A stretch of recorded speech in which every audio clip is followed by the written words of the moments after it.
work session between the Lancaster County Board of Supervisors and the Community Business Relations Advisory Committee. Please stand for the Pledge of Allegiance. Pledge allegiance to the flag of the United States of America and to the republic for which it stands, one nation, under God, indivisible, with liberty and justice for all. You may be seated.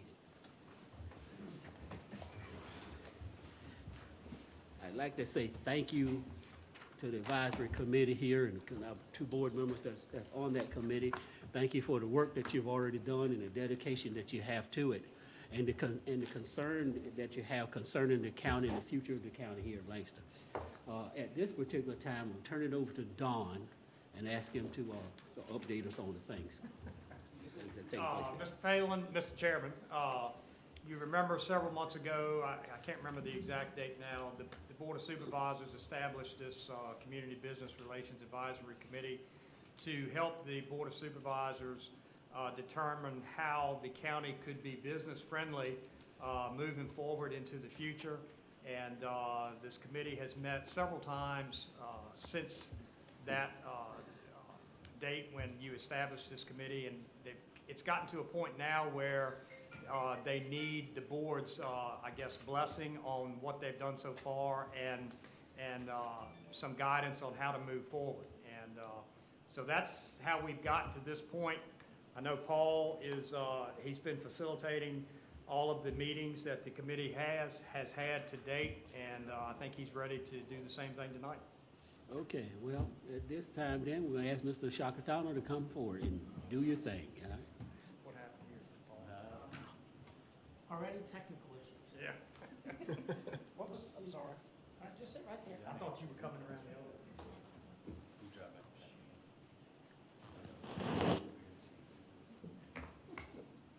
Ms. Glenn, none of these are working. No, this, What do you mean? They're not on. Oh, is No, they were on. They're on, they're they just were like, on, yeah. they're projecting a black screen. Screensaver on that computer. Screensaver?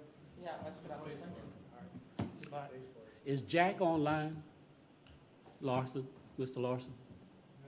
No. Okay. is there anyone online? That's the question that I have. That's what I'm wondering.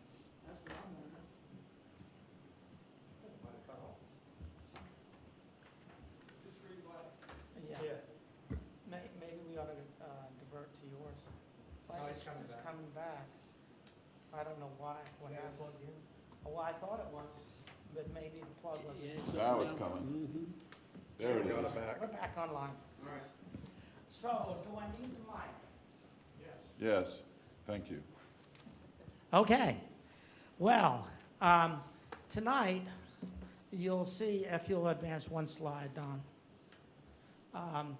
We have an agenda that we'd like to cover, and I want to thank the board for the opportunity to be of service to the community and all the fellow teammates that we have here tonight. You can see the agenda.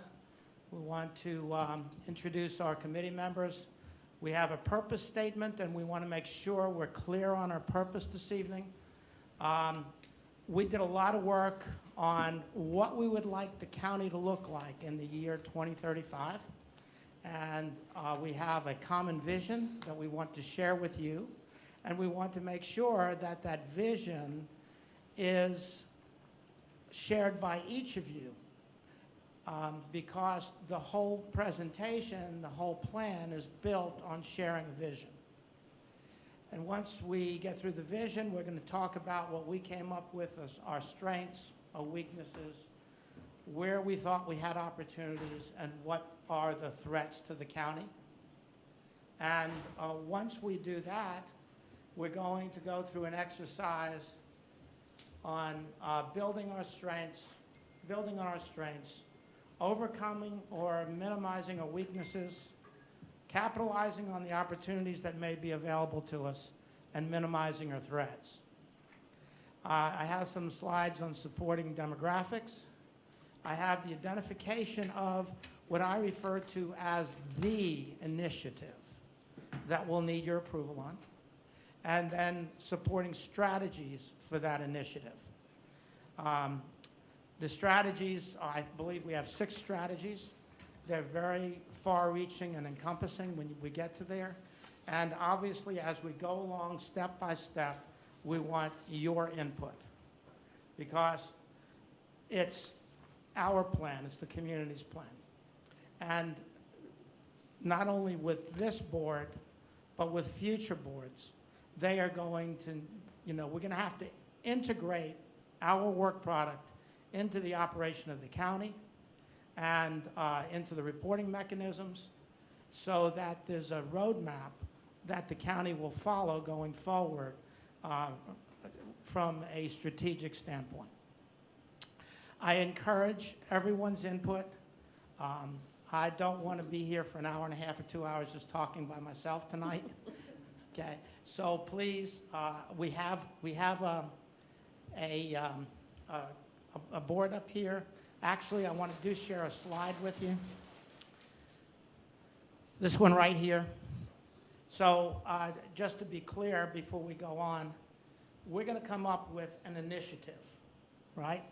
That initiative is far-reaching and encompassing. And then we'll have strategies. And we have 6 strategies, I believe, outlined that will flow into the initiative.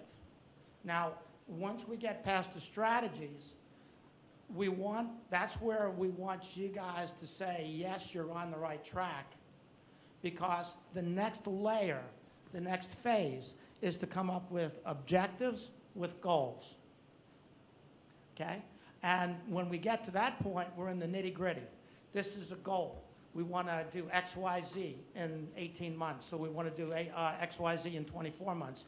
And these are the interim steps to get there. This is our objective in reaching the goal. Okay? So we're looking tonight up here. We're going to talk a little bit about what we've come up with for some of the objectives that fall into the strategies. But the main thing is the initiative and the strategies. Okay? So, Don, let's go to the next one. So we have distilled the purpose of our committee. Remember, it's the Citizens Business Advisory Committee. And there was 2 sections in your strategic plan that dealt with citizens' input. One of those sections was dealing with this Business Advisory Committee. And 3 of us, Julian Patterson, Jimmy, and myself, stepped forward one night over a year ago, and you authorized us as that Business Advisory Committee. Then a while later, you guys were looking at the strategic plan update, a plan that when Jason was the chair that was developed several years ago, I believe up at Stratford. And we came to that committee and asked if we can be part of the strategic planning process. The strategic plan for the county outlined in the adopted strategic plan called for a 2035 statement. What we want the county to look like in the year 2035, okay? So we review our purpose as to review and revise the current strategic plan, make sure it's consistent with the master plan from the Planning Commission, and create strategic initiatives consistent with our vision, okay? So are we all okay on that? Is there any thoughts? Are we on track with those purposes for our group? I think you are. Okay, let's go on to the next one. So the committee members, I said earlier that Julian and Jimmy and myself were originally appointed, and you gave us discretion to appoint other members of the committee, and we came to the board and asked for a couple of board members that would volunteer to be on the committee with us. The idea was we wanted to get a well-diversified committee that represents the entire community.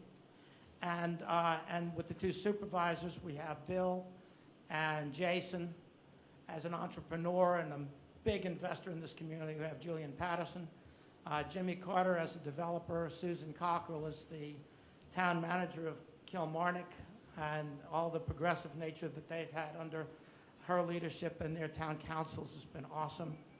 Jeff as a bank executive and the chairman of our local and best bank in America, Chesapeake Bank, right? Appreciate that plug. Roy Carter as the chair of our EDA, and Ty as the chair of the Planning Commission, Dan Russell, superintendent of schools, and myself that ended up doing all the talking and putting all this together. That's our committee. Let's go to the next one.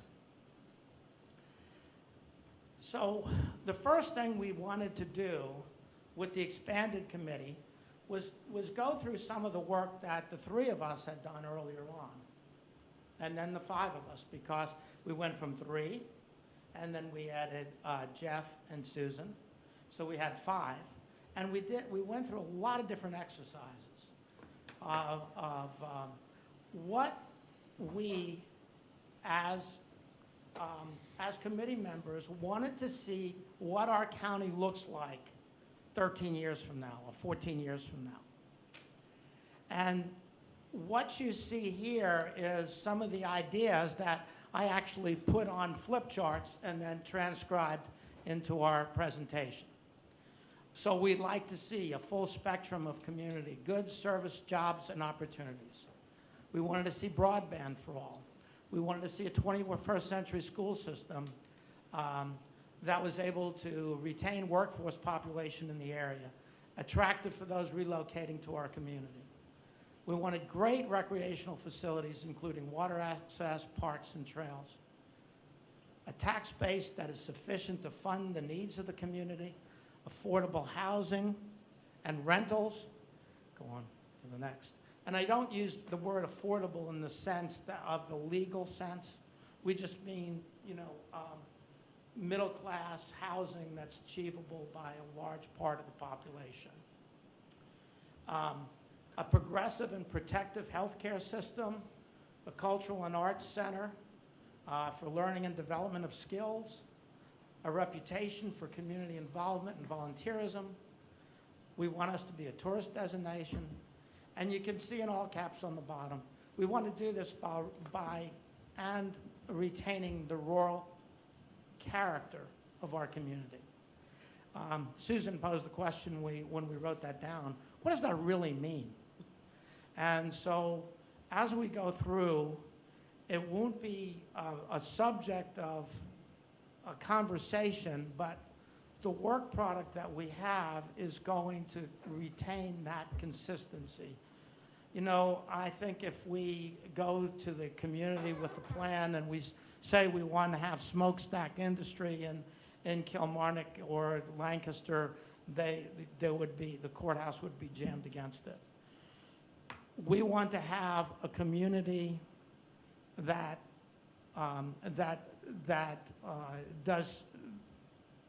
takes on the characteristics, retains the characteristics of the community with high-paying jobs and a great workforce, which we currently don't have.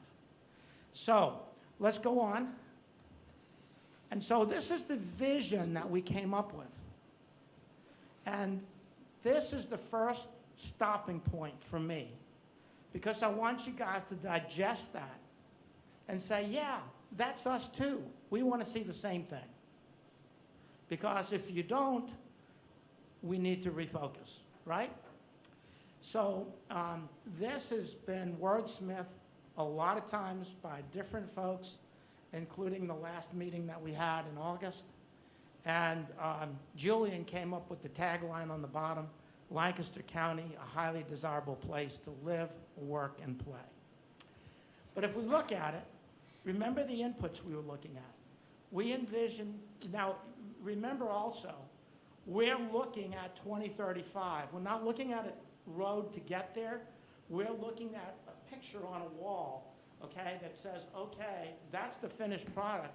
The artist drew the painting, they painted it all through. We're not looking at the way and the method that they did it. what we're looking at is this is what we see when we look 13, 14 years down the road. A highly desirable and economically successful rural region with all age groups represented. And that term, all age groups, is vitally important to our initiative that we're going to be talking about. It's going to be well known for its heritage, its arts, its water and nature-based recreation facilities, its tourism and healthcare community. We want a vibrant school system which continually pursues excellence and is an attraction for young families. The county is known for its focus on family values, a safe living environment, attractive and affordable living venues, a business-friendly environment with entrepreneurial incentives which perpetuates the business retention and job creation in the community. And we see volunteerism as abundant in all aspects of community life. Okay? So what do you think? Let me ask a question. When you say business friendly and job creation, what do you mean? Talk a little bit more about that so I have a better understanding. Okay. Business friendly. So we want to, as we go along, Ernest, some of those questions will be answered. But we want, if a business wants to come into the community, we want to have a representative, maybe of the government, like an economic development director that has all the information in front of them, all the contacts, all the players, maybe looking at certain areas or districts in the community that are targeted for economic growth in the master plan, that you may offer some tax incentives for a number of years. A business that may already have 10 or 15 jobs in the community where they may want to expand and open up a facility with another 10 or 15 jobs, then you may give them some sort of tax incentives or other incentives within the community to help them bring those jobs to the community. Okay, thank you. Okay? All right. I like the vision myself, so, Good, all right. good. Bob? No comment. All right. And I know that two other directors, supervisors helped craft it. Okay? Well, I will comment. Yeah. You and I met a month or so ago. Yes, sir. We talked about this, and I think this is all great. It's great to have a vision like this. I'm primarily interested in the steps to get here, which you're going to talk about later. Right. So do I object to any of this? Of course not. It's perfect. It's wonderful. But how we get there is where the rubber meets the road for me. Exactly right. And it's not going to happen overnight. No, nope. So can we, at this stopping point, say that we all agree that we share this view of our county, that we want to see 13, 14 years from now? This is what we want to see. Well, we got two that's working on the board. I'm sure they're in agreement with it. It's on the board. I would want to see it in my lifetime, but I don't buy any green bananas anymore. So, So I think we're all in agreement with it. All right. I think, Paul, that the biggest thing, you know, in the beginning, I was almost like Bob was saying, you know, I had forgot, you know, that this is 15 years down the road. And I kept reading it, and you know, it's like now, you know, but it's 15 years down the road, and I think that's the thing we gotta get in our head. Hey, this is not This tomorrow. is the vision. This is the vision. down the road. Right. It's like that old adage, if you don't know where you're going anyway, That's get right. you there. So That's right. If we can agree on this, then we can build back. Yes. Yeah. Right. Yeah, that's why. That's Right. so fundamental. There's a lot of stuff in that statement. And because of that, there's a lot of multiple strategies. So let's go on. Great, guys. So the next exercise our committee did was we went through and evaluated, well, where are we at today? What are our strengths? What are our weaknesses? They call it a SWOT analysis. You probably don't know that. Where are our opportunities? And what's the threats to our survival? Okay? And You can see all these outlined, and I just want to stop for a few minutes on each page and let you look through them, because I don't want to sit here and read page after page to you. Thank you. I forwarded this to them yesterday. So Good. They've had Good. time, they've had a little bit. Yeah, this is version 3. What you forwarded was version 2. There's Okay. a little bit of wordsmithing and correction of some typos in it, and that's it. Okay. But it's 99.9% the same.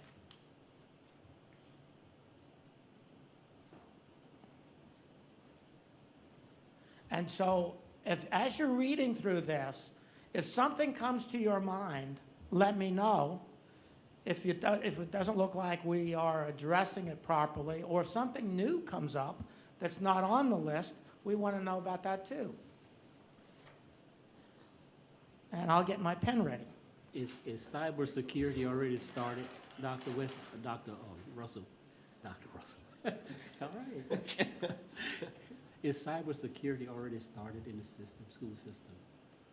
It is, it's actually, last year was virtual, but 3 years ago, we started the summer camps.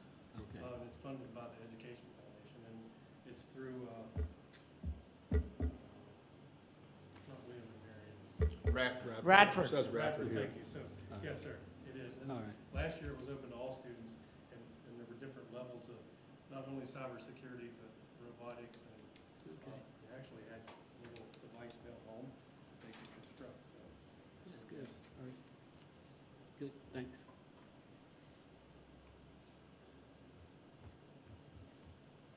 I will say the volunteer tutoring program is on pause right now.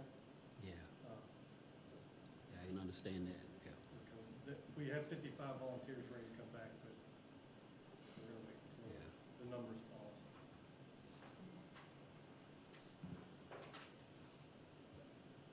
If you're finished with this page, Don, you can go to the next.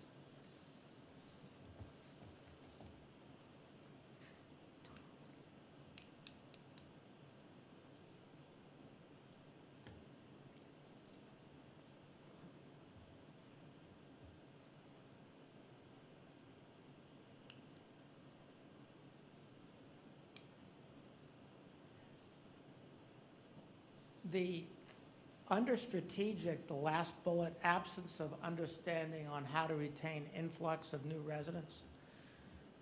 There has been some talk about the concept of post-pandemic reversion. And that's what we need to understand. We know why some people moved here, to get out of the cities, to get into a rural environment where they can remain healthier and freer. But what's it going to take to keep them here? Right? So that's what we're talking about in that, if there's anything that's not clear there.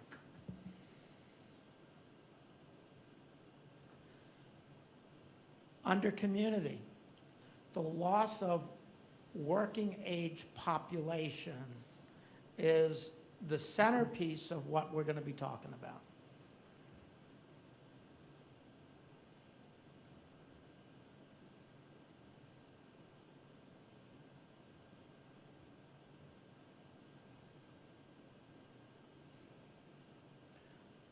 Ready to go on?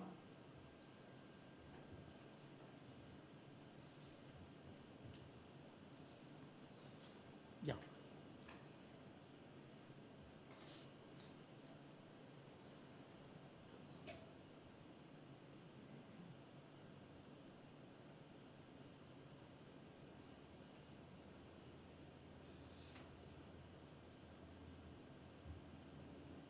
Okay, I think we're ready. Okay.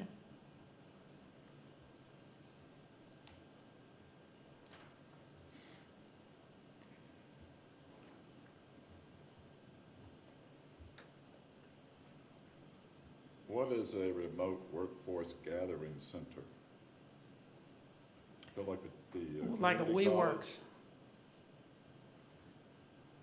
Like the coffee house? Yeah, like a WeWorks type concept, which actually one just opened up in Kilmarnock, in the Palmer Building, just recently. So when we did this a few months ago, they had That's the opened it. building right beside Kimana Inn, by So people go there to get access to computers and? is that Yeah, what and you're share talking work, about? co-work sharing environments. A Okay. lot of folks that are working from home want to get away, they want to be, interact with people, get new ideas, create new friends.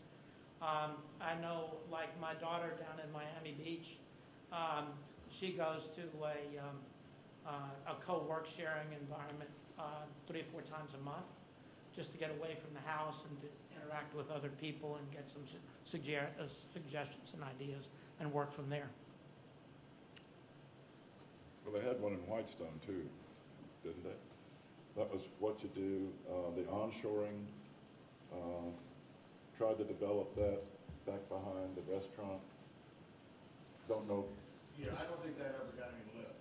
Yeah, they were He trying to had, look at how to he had use some that people, but, building that- okay, Yeah. okay.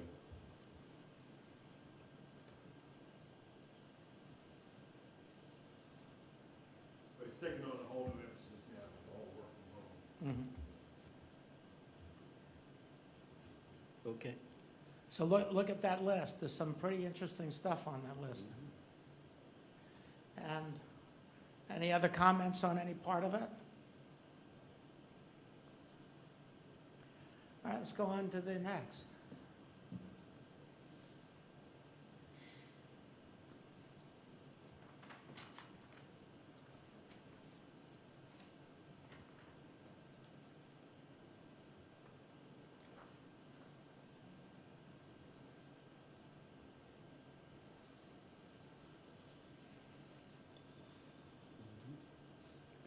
I like bullet number 1. I'm sorry, Ernest. I said, I like bullet number 1. Yeah. That's something that needs to be worked out, yeah. Yeah. Okay, competition locally and regionally. Jimmy states it well. I mean, we got a lot of the Generation Xers all around us, from Washington D.C. to Richmond to Norfolk, Virginia Beach area. How do we get just a small group of them here? Yeah, the metrics that I always talk about, and I think y'all probably heard me say this before, is that Lancaster and Northumberland County are the 2 most elderly contiguous counties in America, a couple of years ago. I assume that some of that still holds true. But so the question is, we know we're elderly, but the problem is, how do we broaden our market and start trying to get these younger people here? And I always recite the 2017 article that Time Magazine did where they said that Hampton Roads was the #1 fastest growing millennial city in America and Richmond was #2. So in eastern rural Virginia between DC, Richmond, and Hampton Roads,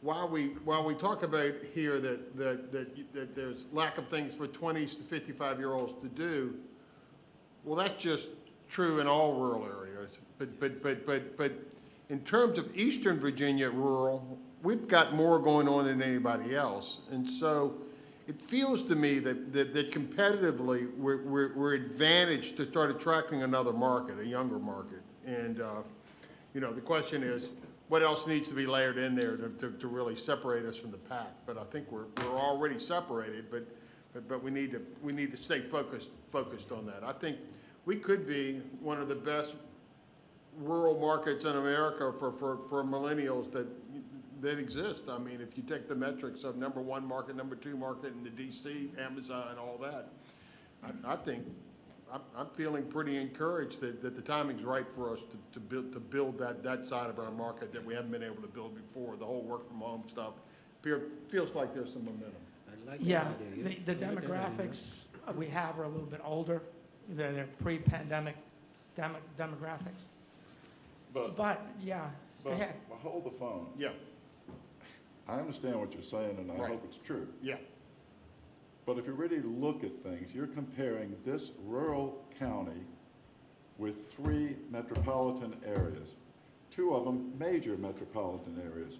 What is it in those metropolitan areas that let people have jobs, let people earn a living, let people be entrepreneurs or whatever they want to do? How are we going to compete with that? That's the steps. That's the stuff. That's- And Bob, the way I look at it is that we need just to appeal to that segment of the market that might want to move out of a rural area. They may say because of the pandemic or social or, crisis or whatever, that I think there are people that we've seen over the last, since the beginning of the COVID pandemic, that have chosen to move out of urban. So the question is, for that small piece of the pie that would consider coming to rural, how do we make ourselves the most attractive alternative for them to consider within the broader market? Okay, but now you're talking 30-something-year-olds and older. You're not talking 20-year-olds in Yeah. that market. You're But we talking could about be. people- But we could be. I think you're talking about people who already have skills and a job or whatever, and they just want to do it. Come here, live in this wonderful place and do it remotely. Right. That's one of the That's things one that we're aspect looking of at. it. The other part of it is, we need trades in this area desperately. You try to hire a plumber, electrician, a carpenter today, you know you're gonna get on a waiting list 4, 5, 6 months long, and those jobs can provide a good, high-paying wage for folks that are not technology or college-bound, that want to make a good living here. Yes, we just have to sell that to the 20-year-olds. Right. We had, at my house, we've had carpenters, we've had plumbers, we've had electricians, and I've asked every one of them, and they can't find anybody that's interested. I asked about the community college, because you and I spoke last month or so about the training that they're willing to do for the trades. So That's gonna be the educational part that we're gonna have to. that's okay if Yeah, I can just yeah, finish what I we're was gonna going be to say. trying to, we're gonna be trying to address, Yeah. Right. address those issues. Right. Because it is a huge problem, and it is a huge problem today.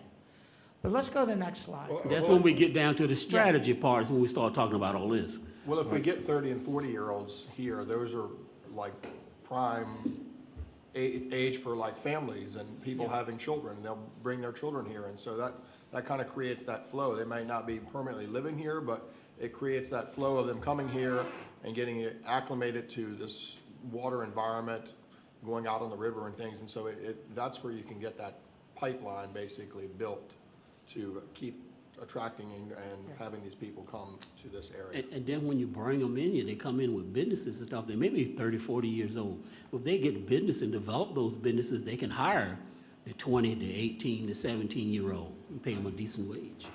So, yeah. You know, you all still leaving out a major piece for young people that's 20, 25, 30, and that's Recreation. recreation. Yep. Because that's a big piece now of that age group. They I looking- agree. You know, the job is one thing, but they want something to do.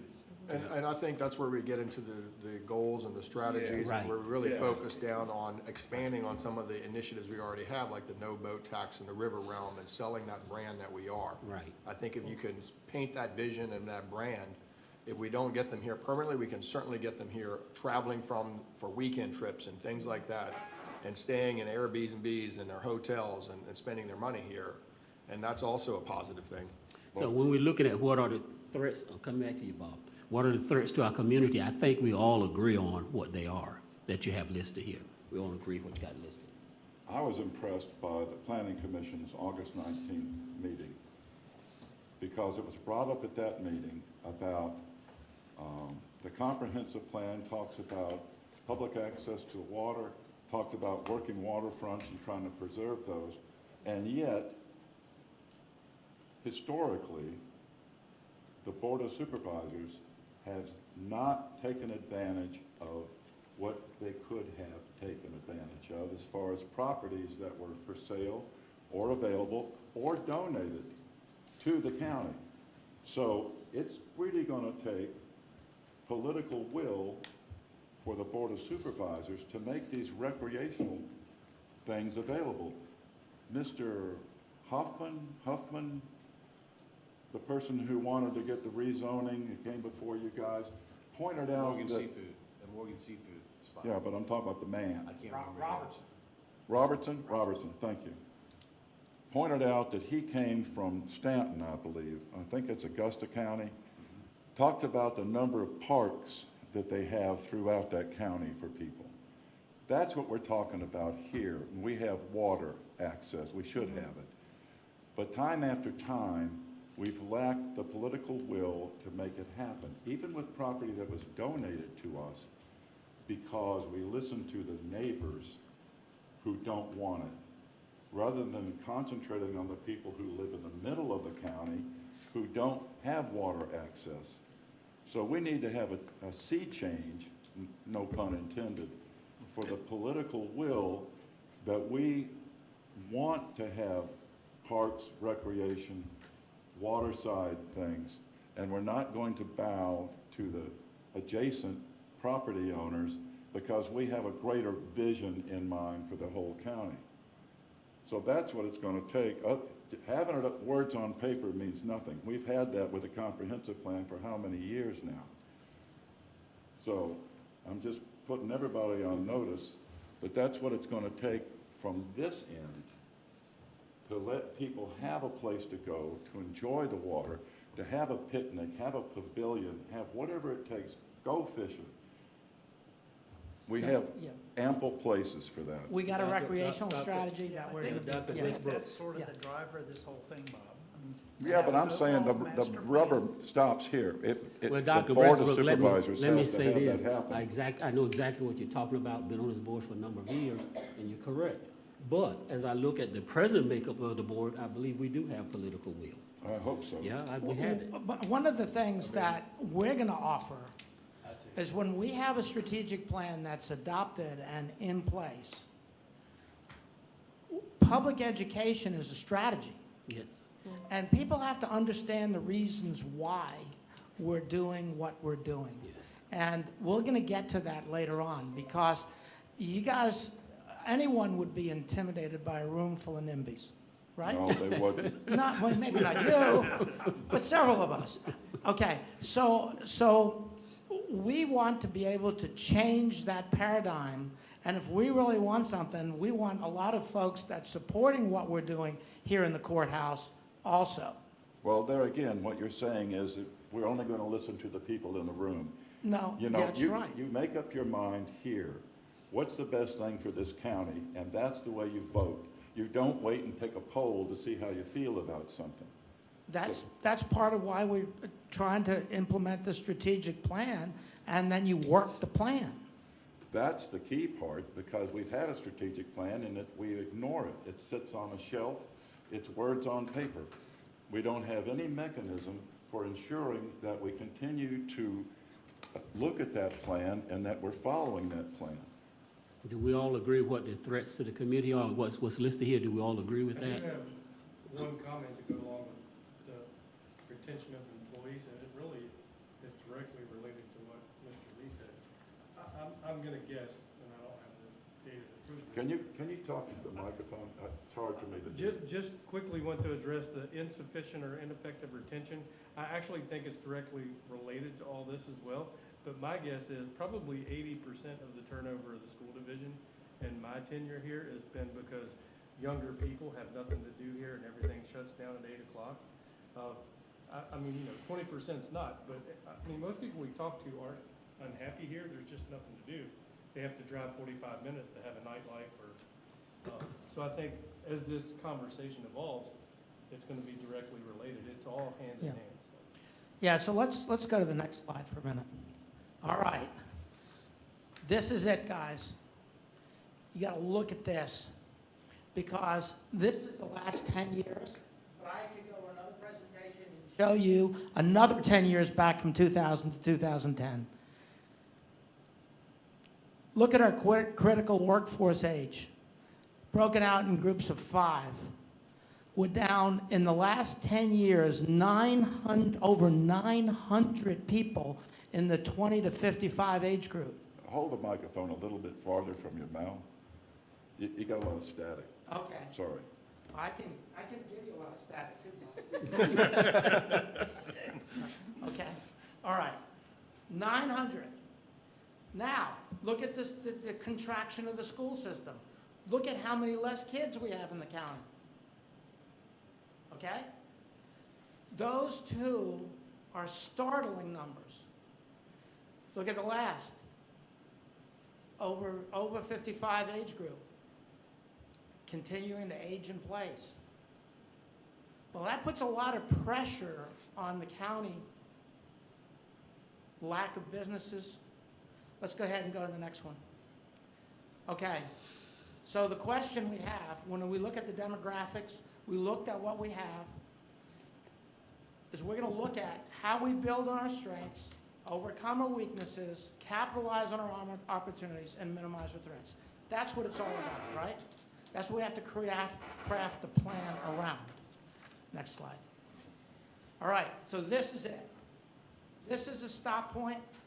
We want you to take a look at this and the following slide. We're going to talk about it because this is our initiative. This is where we as a group want to go. This is where we want to see the county go. And that's to increase the population over 20 to 55-year-olds by 20% by the year 2035. Okay? We got to do it. We've got to get young people back in this county or we're going to die in place. We're going to have less and less services available.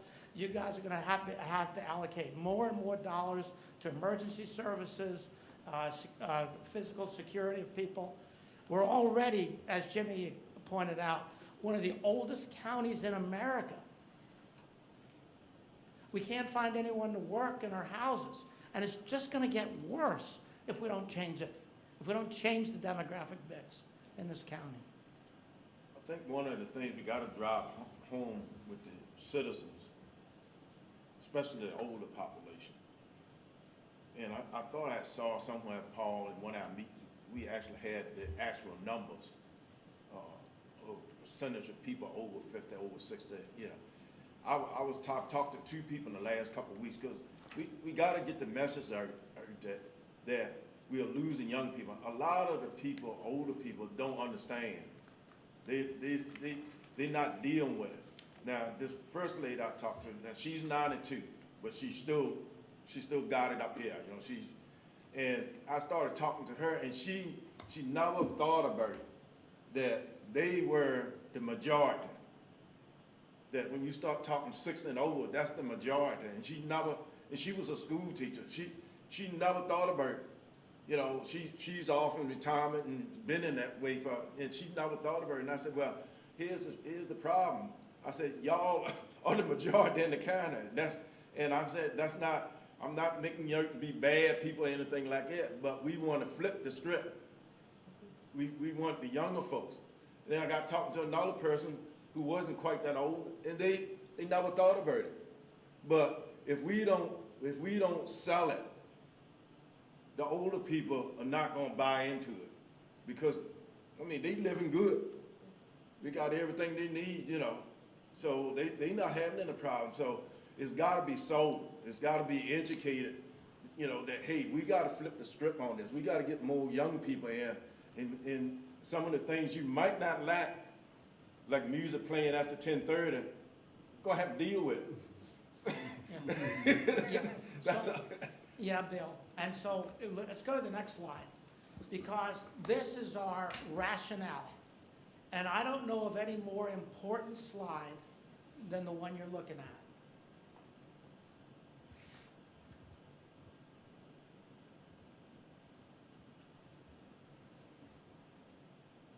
And this, Paul, this is really what I'm talking about. And This people is the don't talking understand points. that. Some people call it an elevator speech. This is what you got to be telling people, okay? As our workforce suffers, it has long-term impacts on our quality of life. Loss of businesses and trades in the community. Employers not able to maintain convenient hours because of staffing shortages due to decreased demand or inability to recruit employees. Increases in the financial burdens of our health and wellness systems. An aging population places additional demands on the county government. Higher taxes on the remaining population as the county decreases the number of landholders. School system receives less funding from the state government, placing additional tax burden on us and the county. That's been happening now. You know, you guys know, you approved the budgets for the school board. The matrices they use with the declining population of kids puts more demand on us. It's already impacted our pocketbooks. And that's the message we need to get to people. that are not in favor of economic development. And so we have to turn that around. In order to turn around, we have to implement long-term strategies that will attract and retain younger people. And we believe these include these initiatives on the bottom: good jobs, affordable housing, dynamic school system, business-friendly environment supported by supervisors and town councils, and recreation facilities and amenities that are attractive to our target age groups. Those are our 6 strategies, along with communications. Okay? Okay, stop here. We need a checkpoint. You gotta buy, if you guys don't buy into this, we gotta stop right here. Because we're gonna be talking about strategies next that flow into that initiative. One time, you know, when we were going through the process, we said, oh, we may need 2 or 3 initiatives. And I, as the spokesperson, came back and said, we only need 1. We need 1 singular focus. How do we get young people to live here again? Because it'll change the entire dynamic. And we need strategies to do that. And I think we have some great strategies. Now, if we can get you guys to say, yes, we like the initiative, we're on board with the strategies, then we can continue to do our work. It may take some funding from you all for certain initiatives, but we're going to be creating a plan with goals and objectives that are tangible and measurable. And it's going to take public input, and it's going to take private partnership. And we're going to need to work together to do it.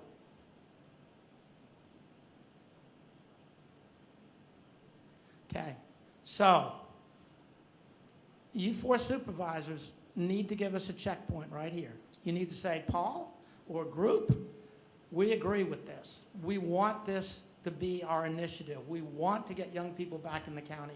We want to turn the demographics around because it's going to benefit everybody. All right, I'm gonna ask Mr. Lee, you agree with this? Yeah, oh, yeah. Mr. Bellows, you agree with this? Yeah, All right, I agree with it. Ready to Dr. start. Westbrook? Absolutely. Okay. And All right. I'm thinking Jack is in agreement Thank with you, it guys. too. These are the best words on paper I've ever seen. The good thing Next is, to the is like when you get comprehensive down plan. to the bottom line and you start like thinking about some of the things we're already doing a lot of things. We've Yeah. just got to like focus them and put them Yeah. down and then be able to measure them against some sort of Right. matrix so we can Right. Right. sit here a few years from now and say, yes, we've actually accomplished something instead of it just being Right. looking at words and seeming like Right. words on paper. Right. Yeah, you guys did an awesome job in creating the I mean, it broadband seems like authority. we've done nothing on something like broadband. We spun our wheels for years, but now we've actually made incremental progress, and now we're on the precipice of solving that problem. That's right. Did we get some traction? Absolutely. Yeah. And so And yeah, we are making progress and have made a tremendous amount of progress in a lot of ways. yeah. It was, you know, it was one of the greatest things that the county has done the last several years is creating that broadband commission to get to where we are, because according to Don, by the end of 2024, we should have broadband available to every house in the county. That's huge. For free. Yeah. No, you're gonna have to Yeah. pay for it. It is huge for a real estate agent selling property to say, we got a plan, and here's the plan. And we can see, and now, you know, maybe we can go back and say, okay, authority, 2024 is the deadline. What are we going to have available in 6 months, in 12 months? Where are the focal areas? Where are you working? So that we can communicate that to our realtors who are actively trying to market properties. Let's go to the next page. Okay, so remember I said we had an initiative and we have strategies. So the strategies are here that we're going to be developing. And we're going to be coming to you with. Create a business-friendly environment through public-private partnerships and tax incentives. our committee needs to flesh that out. Now, we've done a little bit of work, and you'll see that in the following slide. But those slides are, I captured all that data as talking points for us when we get to the next phase. And you'll see that work product. The school system, second strategy. Robust housing market serving all income levels, third strategy. Age-appropriate recreation, okay? You'll notice under multiple water access points, we've added facilities. A lot of our population can't afford a boat or may only want to get out on the water 2 or 3 times. Well, if they can't rent a boat, a kayak, a stand-up paddleboard, what are they going to do? They're just a highway paved into the water. We need private partnership to partner with the county to say, yeah, I'll open up a bait and tackle shop there. I'll rent boats. I'll rent paddleboards. It doesn't even have to be a boat. You can have a beautiful place to have a picnic at a wonderful water view and be very, very happy that you can do that. Absolutely, Bob. We had that public partnership. We were negotiating that some years ago. You may remember. And then eventually we lost, well, the board backed out. Yes. Yeah, so. You listen to the room full of people. Yeah. Yeah, so, I mean, It was a lawyer that we got just, that threat, you know, remember, we he need to backed be off. creative. We need to get everybody on board with the plan, right? So we get the community involved, public education, all businesses, individuals, elected officials that have knowledge of the initiative. We also have to have reasonable and quality sites. I mean, some of the previous sites that previous boards looked at were awful. Yeah. Were frankly awful. Were not good for anything. Would have been frankly a waste of the public's money to invest in.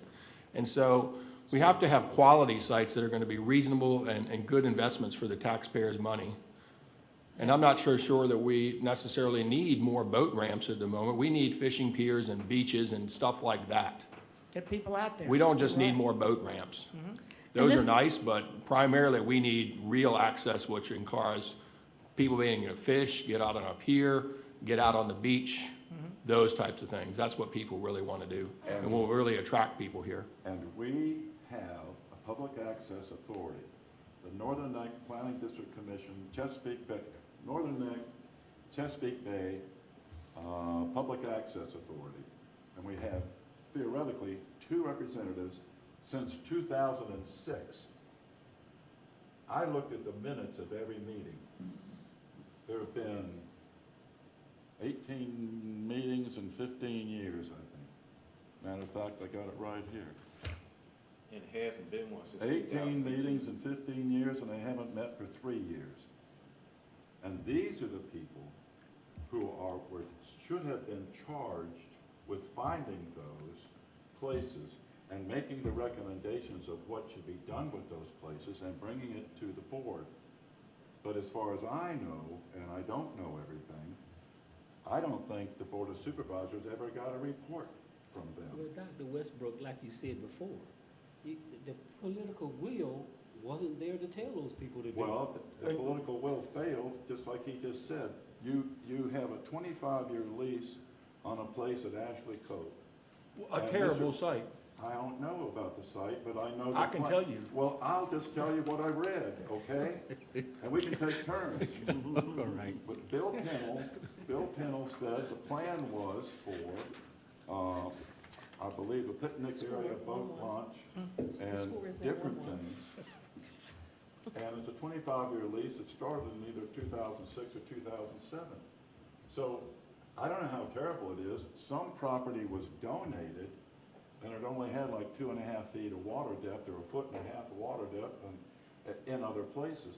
But all those places, we need to reinvigorate this public access authority. Come right back to what you said earlier, And we need- political will. We need to Political charge will. them with what we expect of them and have them report to us. Well- And then it's up to the board to have that So political. isn't that commission made up of different members of boards from different areas of the? Not boards. Isn't an appointed member from each board of the supervisors that make up that commission?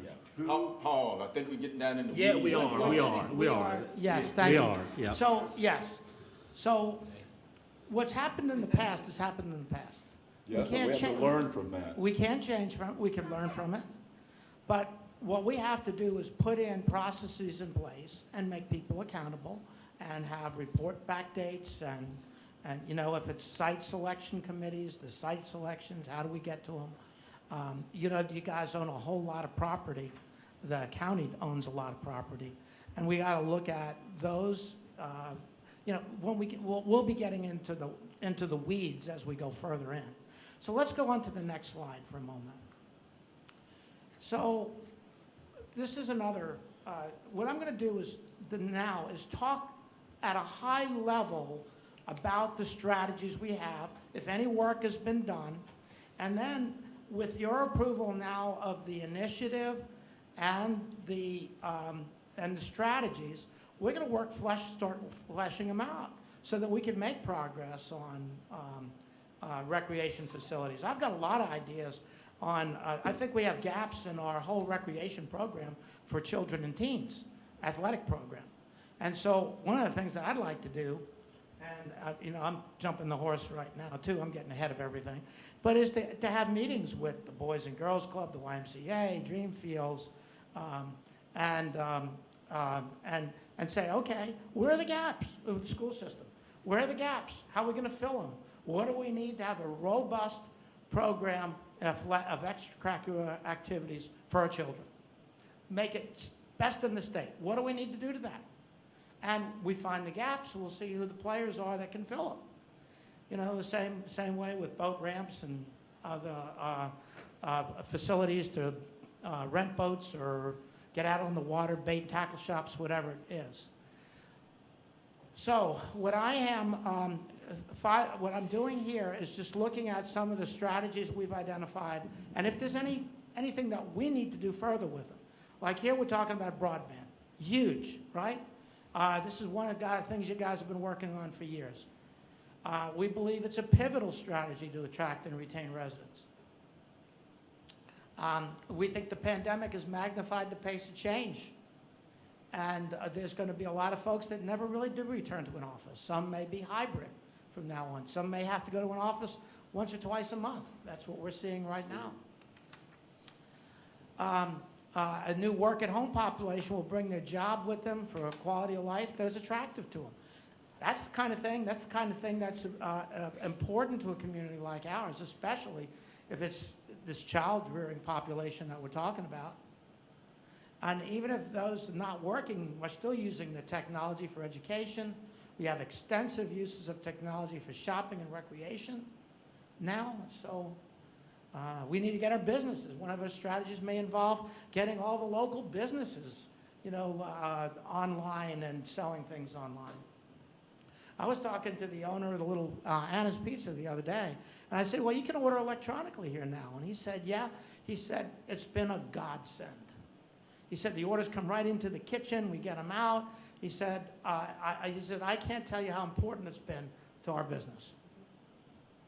But we need to get all our merchants hooked up like that. Yeah. I'm laughing because Vera and myself went to Anna's Pizza last night.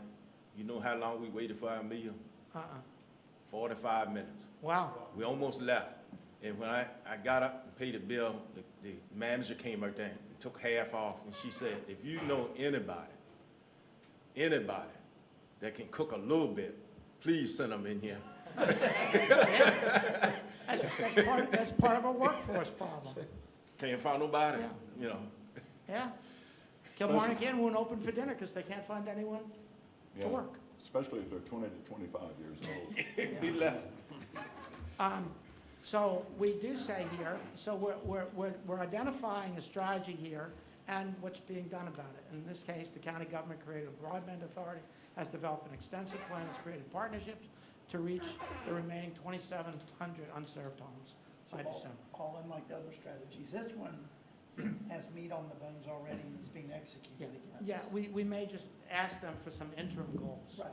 Things, but it's basically in place and working, right? And Paul, Yeah. think about how far, knowing that the strategy and the macro game plan is to increase 20 to 55-year-olds, putting that in the hands of the Broadband Authority says that as they look at future things and as the technology is changing, they can say, okay, if that's a major goal for us here at the county level, it's bigger than just putting broadband at underserved homes. How do we take technology when it moves to really attract this younger group of people? So I think it gives them like that next step of what's after bringing broadband to underserved homes. Yeah, no, piggybacking on that, I think it's going to be critical in the next steps for the broadband authority to kind of sell what universal broadband to people's house mean, and getting them to adopt it, and how it can actually like lower their cost of living by having just a single service versus multiple services and things like that. So it becomes a messaging game as well from the broadband. Excellent. Housing market. This is a big issue. And I know the county government could help, but private enterprise developers like Jimmy have to take a lead role in the strategies that we create. And you can see the write-up that we have there. At the end of the first bullet, there is currently very little mid-priced housing stock available and virtually no rental units. I know of a family that works at our church, one of our associate pastors and her husband. They were renting a house. They bought a lot to build a house. They can't get anyone to build a house for the next 12 to 18 months. This will be under construction. They're living right now in one room in somebody's house that has like a little guest house that has a hot plate and a apartment-sized refrigerator, and that's it, because they have not been able to find a rental unit. Paul, I'm gonna need to excuse myself soon. Yeah. If you want me to address anything. Let's go. We could go to that education strategy. There you go. Dan's given us some input here.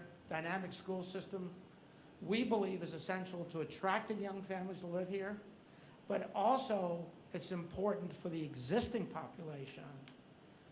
Fully accredited schools, innovative learning, enrichment programs, extracurricular activities. We say that, remember, one of the weaknesses was a bad perception of the school system? How are we going to change that perception?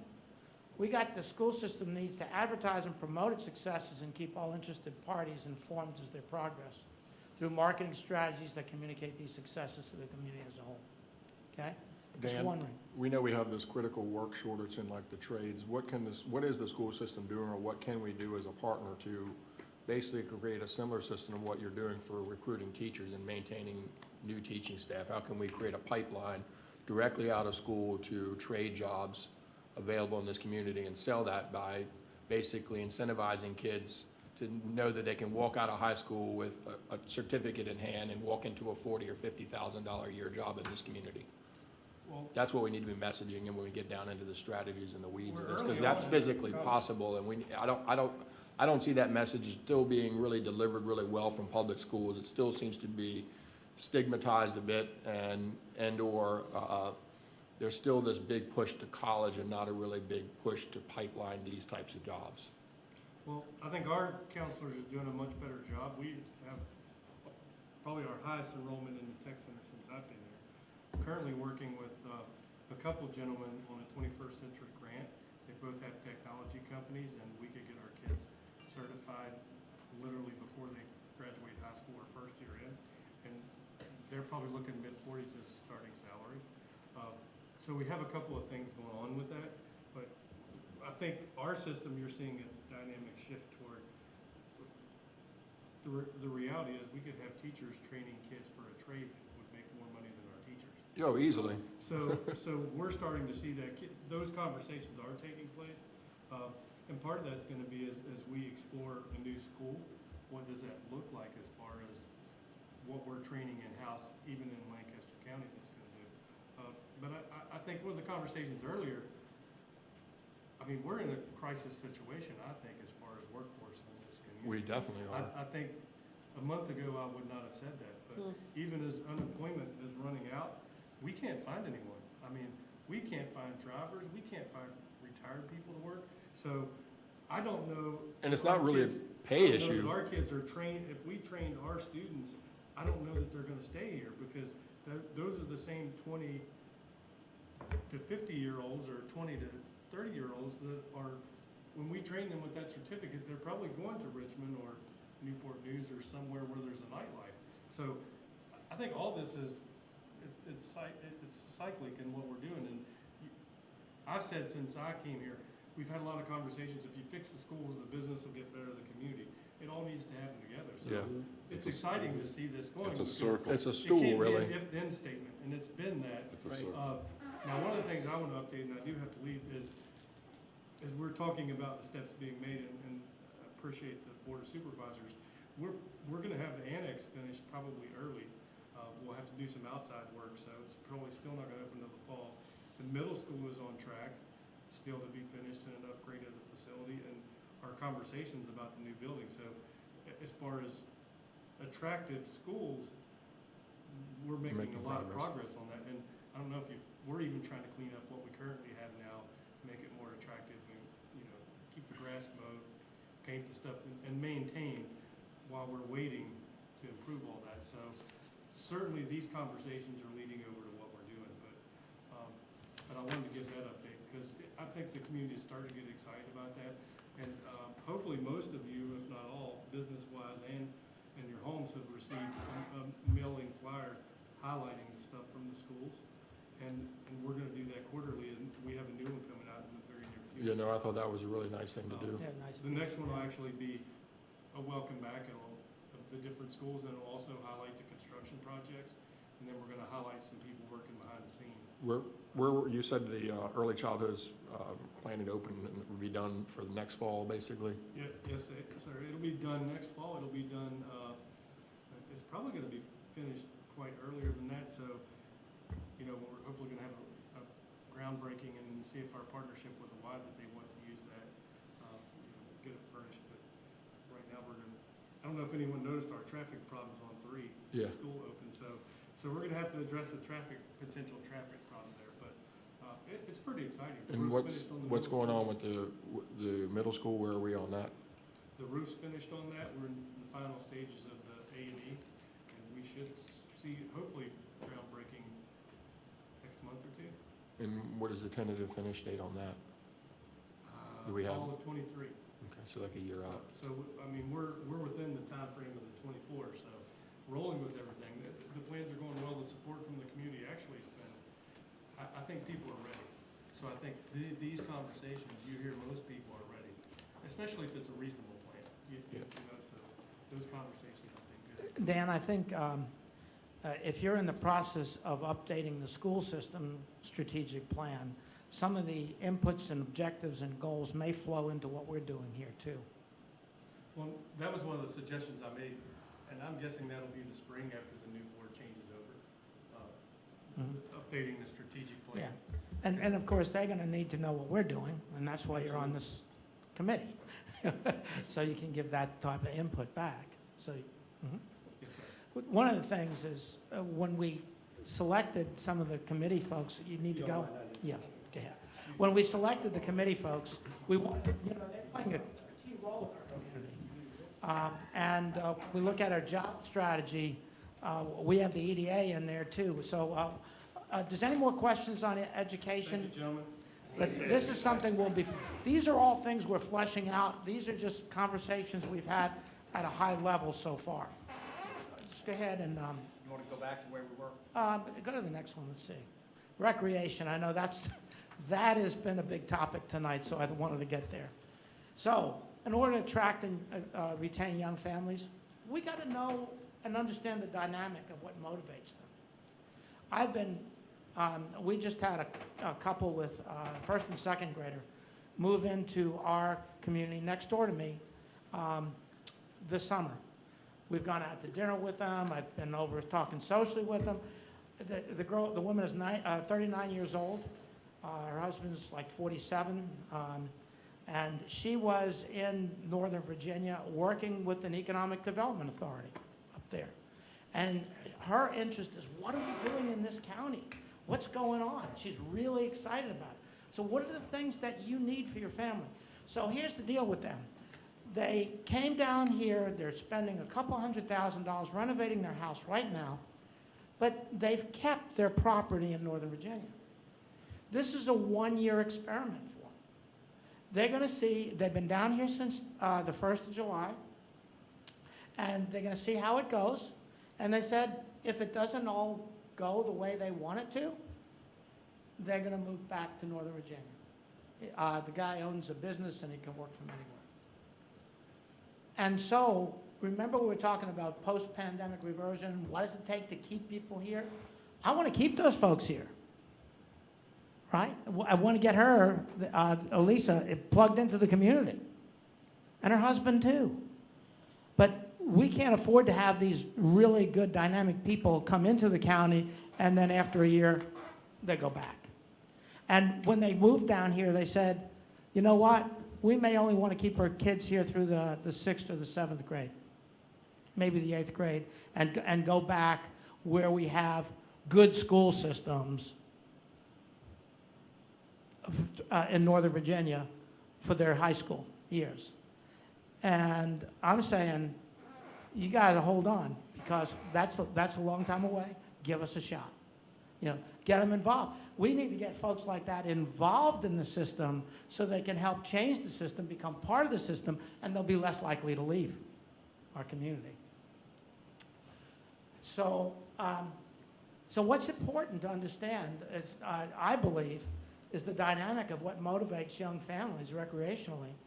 We may need a focus group or two, really, of the different age groups, 20 to 30, 30 to 40, 40 to 50. We need to really understand what's motivating folks like that, okay? Especially if they're from that area you're talking about, Northern Virginia, Virginia Beach, Richmond. What are we going to do? You know, why are they there? We need to understand why they're there and what it would take them to be interested to be here, right? The other thing we can't forget this, and I asked this question to Ty's classmate last night. Is it a difference in what black young folks are looking for and then white? I said, is there a difference? And he said, basically, it's not a difference. It just can be a difference of venues, but we're looking for the same thing. You know, so, you know, I said, you know, I told him we was working on this thing. I said, we might have to have some people set on a committee. And he started giving me some names. This won't be a good one, because he's 50 now. I'm telling your age too. But he said you need someone like at 40, and he started giving me some names.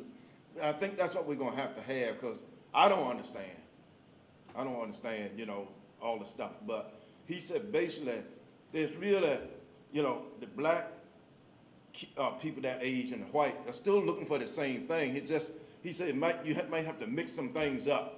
You might have to have it so that they can get to, like when we had the seafood festival. Yeah. You might have to have that drawing card where you get both of them. Because when we talk about drawing people here, we want all demographics. I mean, we don't want to just draw the young white people like you talking about. We want to draw the young black people that's out there, professionals too.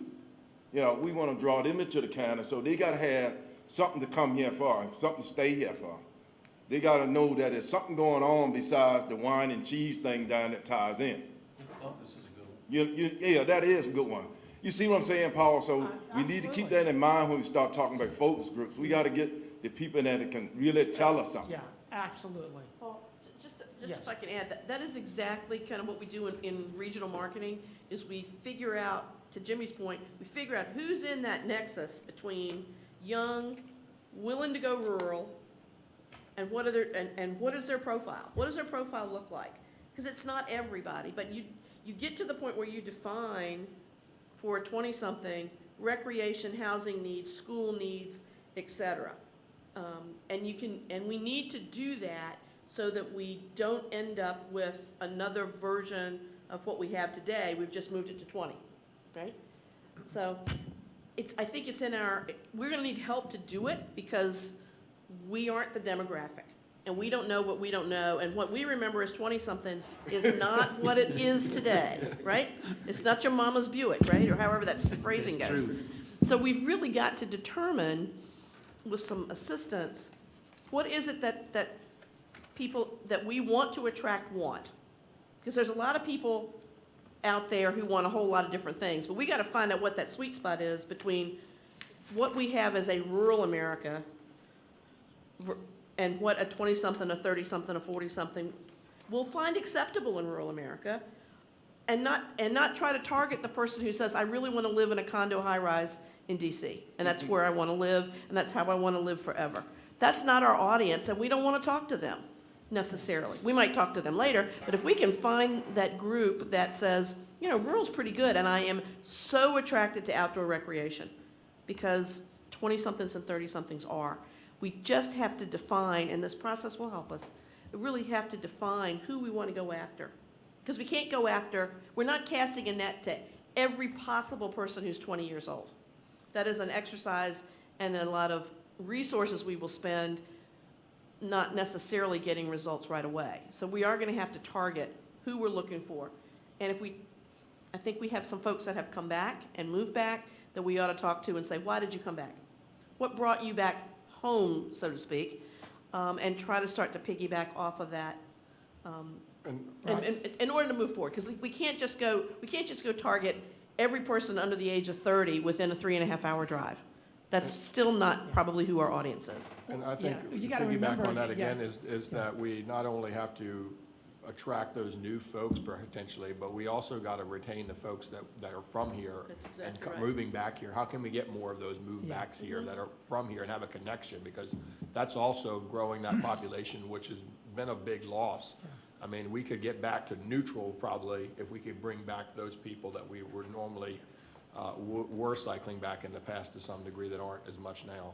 Yeah. And maybe there's again, as we look through this, maybe we start there because we don't have to sell the area. You know, we start with that demographic because they already know what this place is like. But I think you may have to But then sell you the have- area because their vision is what was in the past. We're going to cast a new vision. It may be, but all of those components have to come together to find that sweet spot because Yeah. we're looking for a lot of people who have a variety of needs. that And it's we have about a to provide. critical mass too. If we can get enough of our own back here, they can create a critical mass to attract more of their likeness to. with them. 20-somethings beget other 20-somethings. Exactly. But, and if you look at the demographic of what Jimmy was talking about, from Washington DC to Richmond, to Norfolk, Virginia Beach, Hampton Roads, that whole area, there's millions of people in that age group. Right, Yeah. I And mean, we this only many. need Right. 12, We need this 1,500. many. right. I mean, so we should be able to find that many if we do it right. And in reality, there are so many opportunities for young people in this community to really form a really good living, because a lot of you older people are retiring out of your businesses and looking for people basically to hand over a already formed business, and you really have to do nothing but walk in and say, yes, I'll take it, and work hard to maintain it. And so, I mean, that should be a big selling point to a lot of young people, in my opinion. I don't know what I'd done without Welby, truly, you know. I had the opportunity to work with them for 12 years. But you look at Mike Nickerson and Dawn. Can't I find mean, they tried to, market their business for years, and they were full. I mean, they're turning business away, and they couldn't find someone that wanted to come. I know There's some- somebody else who did that. That's right. Yeah. Bob knows somebody. Right. Yeah. And David Newman's just going through the same thing right now. There's got to be a way that we should be able to turn that around. I can't imagine there's not a way. Why can't, I mean, that's a question with the school system, because it seems unfathomable that somebody would not be able to want to come in and take over already formed business that you really have to do no work, but just walk in the door and start up. But that's the reality though, and I know, talking to Mike, and Paul is absolutely right. But it all fits If I together. could It's share- If the school system, if I'm not comfortable with that, if I don't have things to do after hours, all these It's things all all fit makes the together. pieces. If I It's could like a big share suit. what they tell you in dental school, Uh-huh. you will practice where your wife wants to live. It's funny, but it's also true. You talk about demographics, you talk about kids, it's true. It's very You true. practice where your wife wants to live. Yeah, I've so, yeah. seen over the years many times where properties have been sold or people have moved here and the wives didn't like it and they weren't here very long. Exactly. That was one of the biggest obstacles 26, 27 years ago about Karen and I moving here. Education, school system. I was happy with where I was going for the employment. but we were not happy with, she said, what am I gonna do without a mall or a movie theater within 50 miles? You know, the kids' education. Those were the things that were obstacles to us moving here. My wife and I moved here 20-something years ago. And we were come-heres, but I prefer to say we were chose-heres because we chose to live here. We wanted to be here. Yeah. And her main complaint for the first year was there's no place to buy pantyhose. For her, or for you, just Serious. kidding. No, I found the perfect French maid outfit and I'm staying with it. See, now Amazon solved all that, so you can get whatever you want in 24 hours, wherever you are. Here, Bob. You can get pantyhose sent I on think a you cycle. need that age group that's moved back here, like you said, talking to. And I don't know where you can convince, just like my oldest son that was in Ty's class, he moved back here and happy. And what drove him back here was traffic. He just got tired of dealing with traffic in Northern Virginia. And it drove him back here. And he was driving to Richmond every day from Heatsville. Every day. Because now, I mean, he's happy as he can be because he's, you know, he's working from home. Well, I think it's also a reality too, just like some of us, we live in this community, but we also work in this community, but you get so ingrained in your daily lives that necessarily where you work, you don't necessarily take advantage of the things in your community all that much until you have particular time off, and then maybe you go somewhere else. So it's also like, you gotta sell this reality that like you can work and still like then go to places and do other things and go to other places and enjoy that also. Yeah. You know, I think, you know, I've had to travel a lot in the last 5 to 10 years. And when I tell people where I live, they go, gosh, I would love to live there. But I, you know, maybe after my job or something. I think, honestly, we take it for granted. But you go into the hellish places they live, this is so attractive. If we could just add some accoutrements of Yeah. what they want, Well- they go, I think it doesn't take that many people. We could get them Yeah. here. And these are people that in jobs that will have disposable incomes to be able to then go away on weekend excursions to other places Mhm. that don't necessarily, we don't have the things that we have. But again, I can tell you, I think we're lucky that we're sitting here having this conversation in Lancaster County, because if you were trying to do this in Northumberland or Middlesex or Richmond County, Keep that out of the minutes, right? you know, they'd have to start from scratch. We've got so much leg up on these other communities in terms of having, you know, these restaurants and these shops and what the Tides Inn's doing and what the Pattersons are doing. I mean, we really, you know, what we need to do is to figure out how to just continue to layer on, because I tell you, I think we're competitively advantaged and, you know, I think our future, like I said, I'm glad we're in Lancaster County having this conversation. These other counties are gonna have a tough time. Out of this, I see that we've done, the broadband piece has kind of worked Right. its way to a path of success already. And that's heading where we need it to go. I really think the two biggest pieces here are developing our recreational plan around public access sites, as well as the business-friendly community piece where we have an economic incentives to not only maintain businesses that are here and offer growing opportunities, but incentives and ways to attract new businesses. And so I think if we really start to put focus and meat on those two pieces, the school piece and the broadband piece are kind of already in their paths of working to And I completion. think we've got some stuff going on in the recreation too that Yep. are beginning to firm up. I mean, I think the trail is gonna be something, and that seems to be working. And then we're sitting, you know, we don't wanna get too far into the strategies yet, but we're sitting on that 156 acre Good Luck Road site. If schools aren't gonna be there, then I can't think of a better located water access spot than No, that. and we While have the a- water's a little shallow, it is still beautiful. I go up there all the time in my boat. It is so beautiful.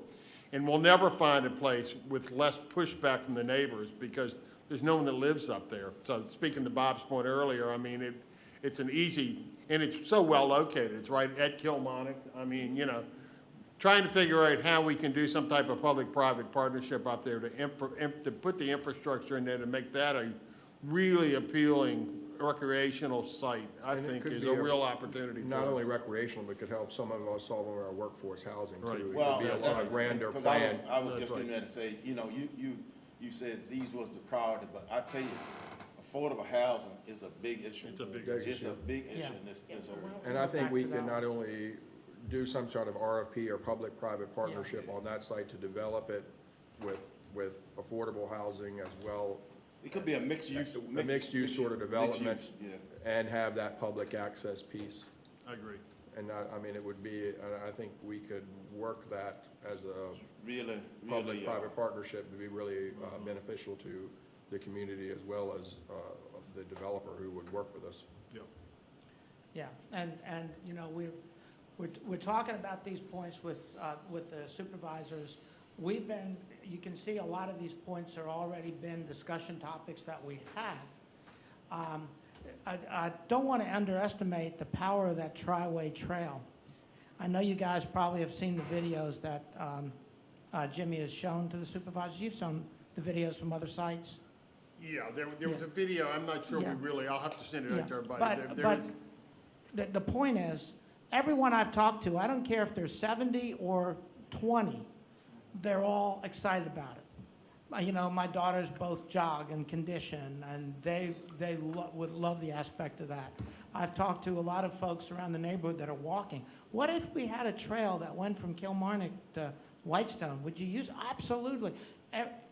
I believe right now that is a tremendous recreational piece that we all need to rally around and see if we can get it done in a very expedient manner. And I totally agree with that, and I think in order to do this, we can't have this broad, we need a broad net, but we also need to narrow it down and focus on a couple of things. So we have the Good Luck Road site, we have the Tri-Way Trail, let's really buckle down and focus on getting those two things done and putting a lot of meat on the bone in the next year, even. Yeah, Yeah, early wins help. early wins, yeah. Right. Exactly. And going back to Susan's thing earlier about, we don't understand what millennials want. I don't know if you all saw that article on the disc golf thing that I got approached by some younger people. Well, I don't know anything about disc golf. They approached me and said, can we do disc golf over here? And I said, sure, what do I care? You know, I don't know anything about it, but if that's what you all want to do, I've got plenty of land and it's an interim use. And I told them, I said, I've got the right to kick you out if I get another use, but if that's something you want to do, come on, let's do it. I mean, you know, I wouldn't have thought about it, but they thought about it. But it's perfect, that group that was in there was all in their 30s. That's right. I mean, and they were excited about it. So this is sort of an opportunity you can grow off of, because like, we can build the course and then we can start promoting it, and then we can become a mecca for disc golf, and then we can start having tournaments here, and you can do the whole thing and make it a whole thing, and that will bring people here to play, and they're like, oh, this is a great community, maybe I want to move here, or maybe I'll come back here and go out on a boat. They have to have a room to live in. That's right. They have to have a hotel space or something right. while they're in the tournament. That's right. Exactly. Yeah, I think economic traction starts with tourism. I mean, that's what, you know, and then we build off of that. Yeah. So What is let's- disc golf? Oh, disc Okay. golf is like, it's Frisbee. frisbee. Oh, It's frisbee. Okay. So what they do is, Ernie, they set up like an 18-hole course. Okay. And they have a little stake with a basket on it, and you have to land in the basket. Okay, It's like sinking the putt. all right, okay. So, We're not the demographic. yeah, exactly. It's out of our age group, but, It is quite popular, though. yeah. I was- But we I was- live, Deborah, yeah. I live a couple of days a week in Richmond and next to Bryant Park, and they've got a big disc golf thing. And there are kids, younger generation, they're all the time right there playing that Yeah, thing. the same way they have one over at the Newport News Park there. Yeah. Yeah. and I was gonna people say, are I was always there for over Fall Festival one year, and I was walking by, and I almost got decapitated. But once it's developed, you can have that sort of marketing plan around it. You could have a big tournament every year and a national, even get on a national circuit and have a national tournament if the course is really nice. Yeah. So it's, again, it's just flushing out what is that demographic, what appeals to them? And it's a good example. So we got a lot to, you can see how you can get excited about talking about this stuff. And in our meetings, we really do. We start getting excited about these different strategies that we're talking about, recreation. Let's go to the housing one, because we didn't really give that justice. Housing is a huge issue. Now, Jimmy, I don't know how you're coming along with your developers Yeah. and. So you know, when we talk about housing here, I mean, we know that there, I divide the housing discussion into two pieces. from a social standpoint, you know, there are housing needs for citizens who have affordability issues and that sort of stuff.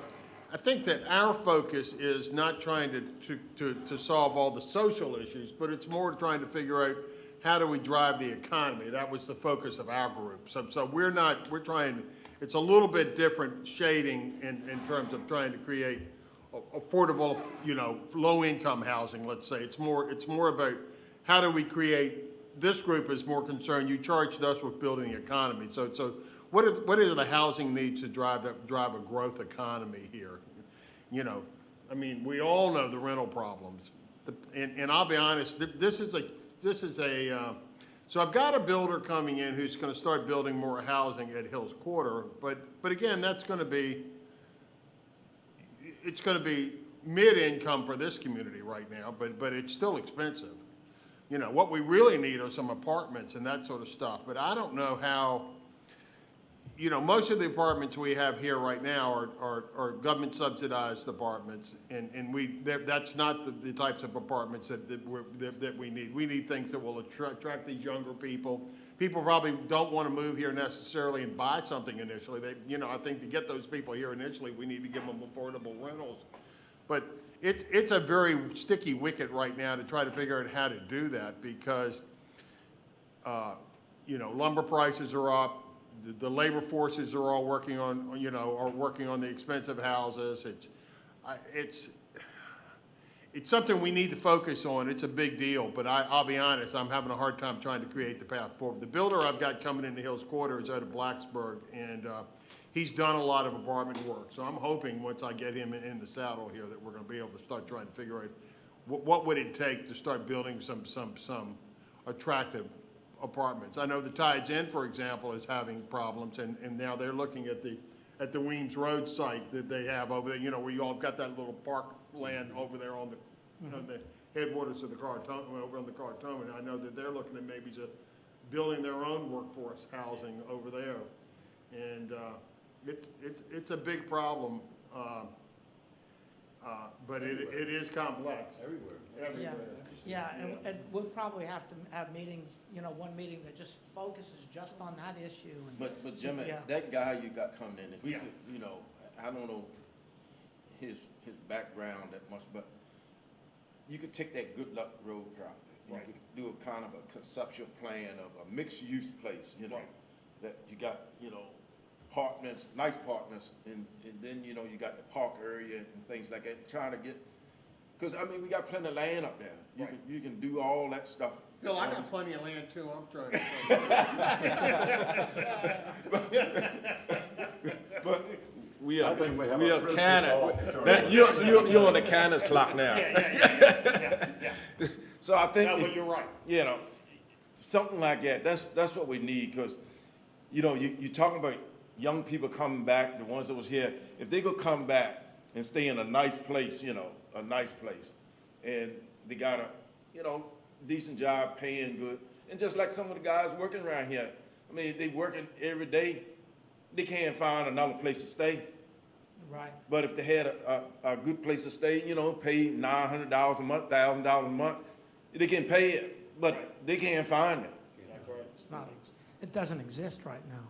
Yeah. But so, you know, we've got to work through some of those issues, and maybe we come back and say, you know, maybe the government has to give us some proffers, maybe some of the land that you own, maybe you abate some taxes so that we can get a developer in here with some, with giving them those proffers. We got a lot to work through with that kind of stuff. But this is sort of giving you a flavor of our discussions, and that's why we're talking about all these. Have we missed that? Right here. Yeah, economic development, a priority at the county government. We've got, and I know, Don, I think you guys have appropriated some funds for assistant town manager. Don's told me that they would like that person to focus on economic development. And I think that our group can give them a lot of direction That's what I'm waiting for. and help as we go through this process and we distill some of these strategies and then translate them to some objectives and then goals. I think that we can really get that person on target. There's some basic things that I need to know we need to do right now. So, but we haven't had those conversations yet because we weren't going to get into the nitty-gritty on all this until we had your approval on the initiative and the strategies. And so you're seeing some of these. Have we missed any slides now? I'm just trying to see. No, I think that's it. Education, economic development.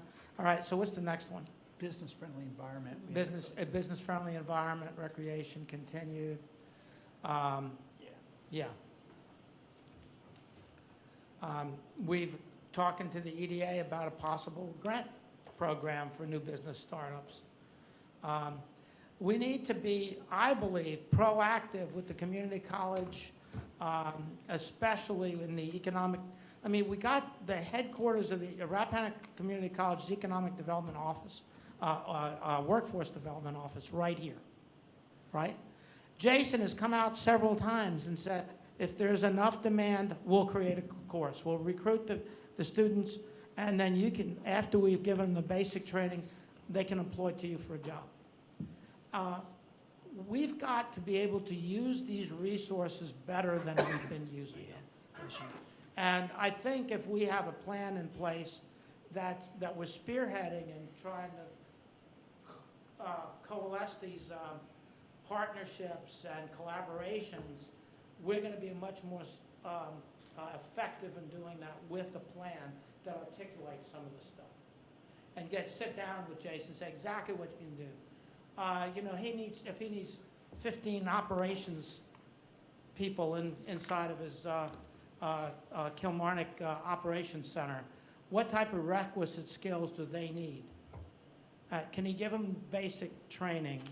Can he do some recruiting that they can then finish the job application process, you know, and tell them you can't be on drugs, you know, you have a record, all this other stuff before they sign up for the course. But I think we can do a lot more than we have been doing in this area to create some workforce here. And I don't think we're using some of the resources we have. So I think we need to create some objectives and some goals that surround that. I agree with that. Mm-hmm. So that's part of what we've had in our discussions around creating a business-friendly environment. There should be one on public education. Yeah. I think public understanding of the issues is essential. We need to be able to explain to them why we need economic development. They're going to want to know the types of economic development. We haven't articulated that yet. That's one thing that this group needs to do. I know I've addressed one of the Rotary clubs a couple of years ago, pre-pandemic. Everyone in the club says, what can we do to help? And I think when we have a plan that's adopted in place, we're going to find help with public-private partnerships or individuals volunteering or businesses volunteering to help us meet our objectives. It's just a question, I believe, of public education, especially when it deals with education can also stimulate private investment and public-private partnerships. We're going to need all of that to succeed. And we're going to need to educate those that don't want economic development as to the reasons why we need to have it and why a community can never remain the same. It's either going forward or going back. There's no such thing as the status quo, and we've got to get that point across. So, there we stand. That's where we are. And I invite everyone to continue to participate in this conversation unless you guys want to adjourn it. Everything that I've heard and that you've gone through, I'm in agreement with it in the discussions that we've had here. Well, as you said, this is a good start. Where we more than started, we're on our way. And I want this to continue. I think we're all on board with what you presented with this. All right, so. So do you guys want a presentation at the board meeting? Or do you think this work session is enough? No, as far as I'm concerned. We're fine. Yeah, we're fine. You don't need any more time at Yeah. board meeting. Okay. Yeah. And Bob, we're still cognizant of the fact of what you said earlier. we need to get from words to actions. Yeah. Yeah, I But we think- need to tee this up to make sure that the strategy was right and that the approaches were right, and now we're gonna start working on, strategies like, as Jason just said, well, if the Good Luck Road site is a strategy, then, we're gonna start working on strategies All next. right, but let's just talk about that for Yeah. a second. What's it gonna take? The county owns the property. It seems to me that the county has a responsibility to hire somebody to do the concept. Right. Now, if that's housing and picnic area or whatever it is at the water, fine. It might be two different concepts that marry together. Right. But it's up to this board to decide that we want to hire somebody to have the concept drawing done and work on a budget. Right. So that's not you guys, Right. that's us. But we want to be able to present to you what our needs are and for Right. you to be able to Yes, but this approve is a those. particular, That would be a strategy That's that part goes of in. Right. Yeah, so, Right, Bob. yeah, I agree, Bob. We agree with you. We're not disagreeing. We agree. I'm just saying, it's one thing to talk about it. If you set a goal, you set a time, you put a person in charge, and you give them the requirements. And this Good Luck Roadside is perfect. It just needs those things to happen. That's right. I don't think it requires to hire anybody at this point. We could put in an RFP and get proposals presented to us for free. Okay, great. And then we decide what proposal we want to do and move forward on how that would work. And then start looking to ways to fund it. But we gotta write the RFP. You got it right. Yeah. And I think the information that this group Right. will come up Right. with will help. Write the Yeah. We RFP, need- but to write an RFP and to get a proposals before the board for ideas of what that property can do does not require us to spend any money, Yeah. other than staff time to write the You RFP. can't keep going on the cheap. We have to decide what we want that to be. I have my thoughts, probably you guys all have your thoughts as well as Jack. Right. And once we get a consensus on what we want it to be, then you can decide whether someone's gonna do that for free or whether you're gonna pay somebody and have it done professionally that way. So we agree to disagree on this. I think it's up to us to get off the dime and say, this is a good thing. Another thing I think we ought to do that's in line with some of this is we need to have a focus group that looks at our existing schools that will be abandoned once new schools are built. The high school particularly, the primary school, okay, fine. The middle school, of course, we're still using and fixing up, but that high school could have another purpose. It could be a low-impact manufacturing entity. It could, people put things together. I don't know. But if we don't look at it, then one day we're going to have an empty building and we're going to say, gee, I wonder what we could do with that. Well, we could start thinking about it now. Now you're talking about a building large enough to hire a lot of people, depending on what that business is. Yeah, so Bob, I think we have brushed on that in some of our meetings. I think that's going to flow into a workforce strategy. I get it. I'm impatient. No, yeah, it's going I'm to flow into a impatient, workforce and strategy, and again. what we do, because we don't have a spec building in the county to offer anywhere. It could be an alternative use. And, I had someone, a neighbor approach me that, about 6 months ago, said, do you know any place around here where I can get a call center up for about 30 people? And I said, good luck trying to find the people, but he's wanting to put a call center in. A site like that would be perfect for a call center, So there's a lot of things that we can, we need to flesh out. But I can tell you one thing, this conversation tonight has got everybody thinking. Paul? Yes. I think, one of the things that we said as a weakness was a lack of a resourced strategic plan. And so the resources, I think as we get down to the strategies and goals and get specific measurable actions, some of those are going to have a price tag with them. And that's part of the evaluation. It's like, can't do that now, can do that now, but that'll be whether to do something on the cheap or whether to go out and do it should be part of the component, and you go, that's a good investment. That's worthwhile taxpayer money to where we want to go because it's building up to an overall strategy. But resources, that's when you get beyond the words on paper, and that's when you sort of, put your money where your mouth is. Yeah. It's like, here's what we want to do. This might take some money. Are we willing to spend money to get this? It's a lot. I mean, Yeah. but So- it'll be specific, and it'll be measurable, and they'll be time sensitive, and they'll be responsible parties. I hope Exactly. you're right. That's where we need to get. That's what we're focused on. And you can see, with your endorsement, which you've given us tonight, we're going to start developing these goals and objectives with timelines. And like I said, we'll need to resource several of them. And we're going to be coming back, asking for money for this, that, or the other, as we work through this. I feel really good about where we are and you guys' reaction to where we are. I feel really good about the initiative. We got to turn the demographic of the county around.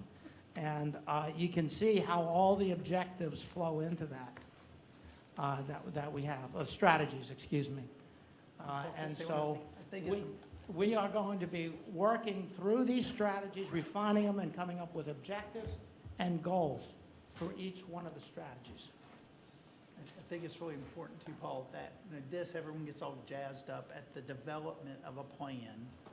But I mean, this is not an event, it's a process. So whatever enthusiasm and stuff we have now has to carry through to successive boards, to successive groups that help with it. Otherwise, it's going to fall flat on its face. Yeah.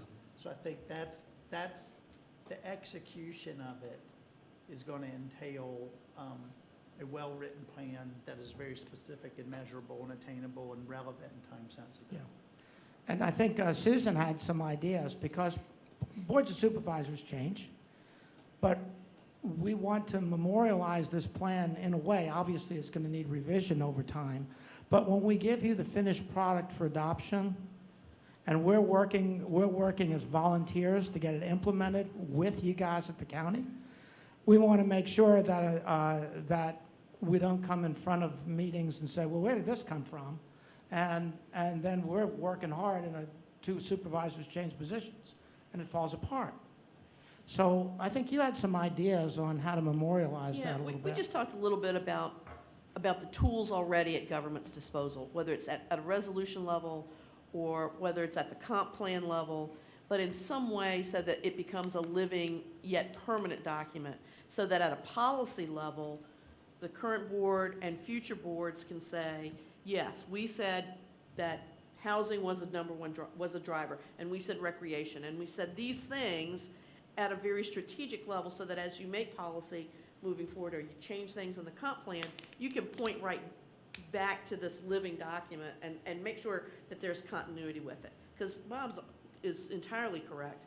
Our conversation today needs to hold water 3 years from now, 5 years from now, 15 years from now, if we're going to get there.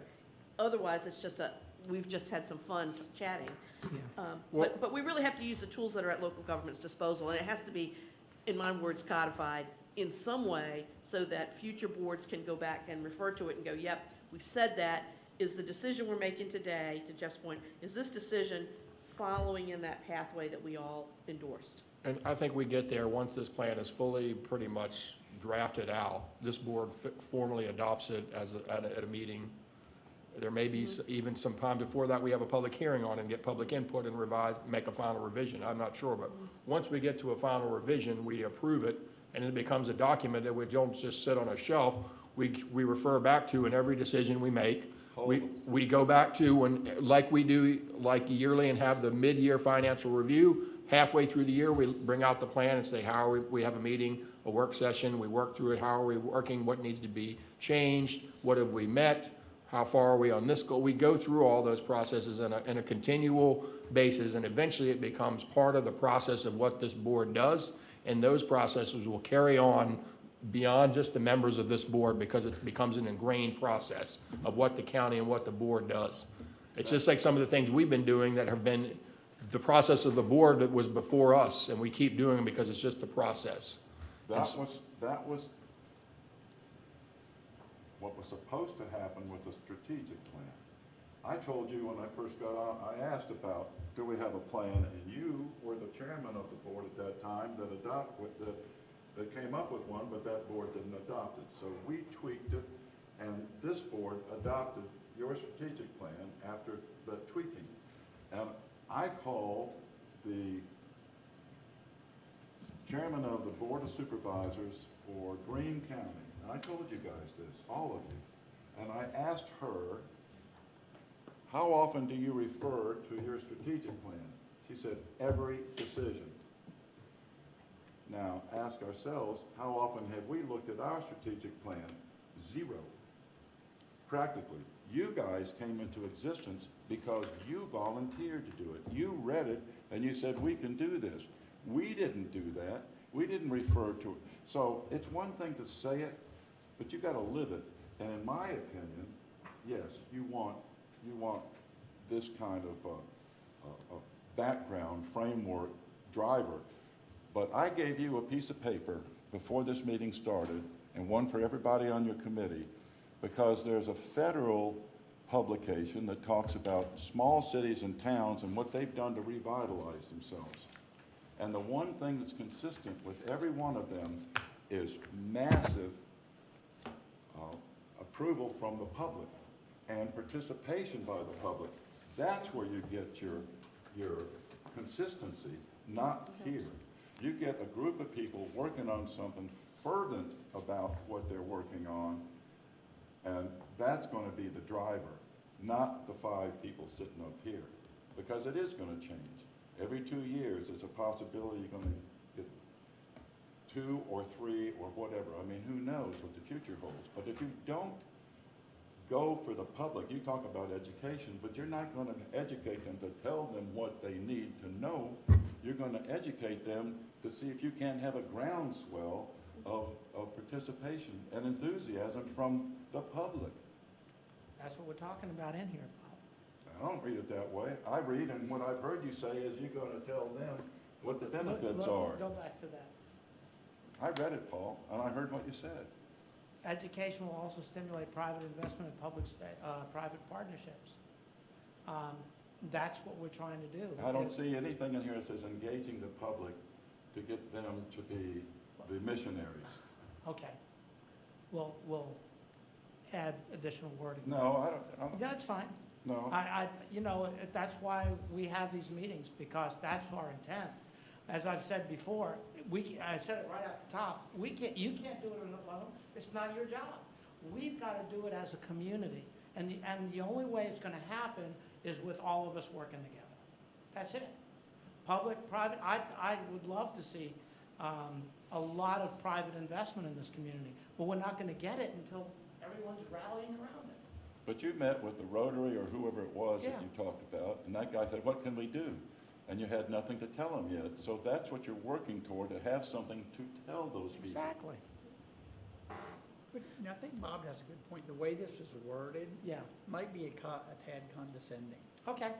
I think it's we'll maybe rewrite it. public education as our group will meet with the public to discern, I mean, we know what it means, but it does sound a little, Okay, they just don't understand, sure. which is our opinion, but maybe there's something they know that we don't understand. Yeah. But I think it I might be agree. worded to Yeah. make it more palatable. Sure. I think what it means is like, once we kind of have an idea and a direction, people will rally into the pieces of that and say, hey, I'm an expert at this, I will take a piece of that Yeah. and work toward that. Mhm. But when there's no real plan and there's no real thing to get people on board, or no direction to direct those people, they don't really have any idea of what it could be, Right. or where to go, or where to help. It's kind of Yeah. like trying to get sometimes people to work on these committees and things that we have.